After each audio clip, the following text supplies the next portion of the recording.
కానీ ఆ నల్లేరు వెనక ఎన్ని అద్భుతమైన ఫలితాలు ఉన్నాయంటే, కీళ్లకు పెట్టింది పేరు, ఎముకలకు పెట్టింది పేరు.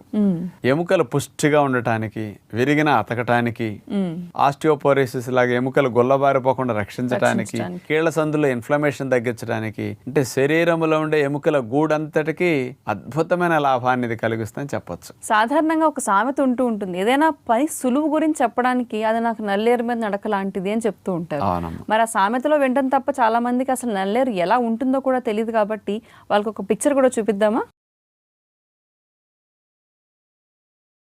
మరి చూసారు, ఇప్పుడు అందరికి గుర్తొచ్చింది కదా నల్లేరు. నొక్కితే మెత్తగా తప్పైపోతుంది, అంతా నీటి శాతం ఎక్కువ ఉంటుంది. చూడటానికి కడ్డీల్లాగా కాడల్లాగా అట్లా ఉంటాయి, కానీ అది టపక్కని ఎరిగిపోతాయి, మెత్తగా ఉంటాయి. మరి డాక్టర్ గారు ఇప్పుడు చెప్తున్నప్పుడు మీరు నీటి శాతం గురించి మాట్లాడారు కాబట్టి నల్లేరు కాడలో అసలు ఎలాంటి పోషకాలు ఉంటాయి, వాటిలో ఉండే విలువల గురించి చెప్తారా? నల్లేరు పౌడర్ మార్కెట్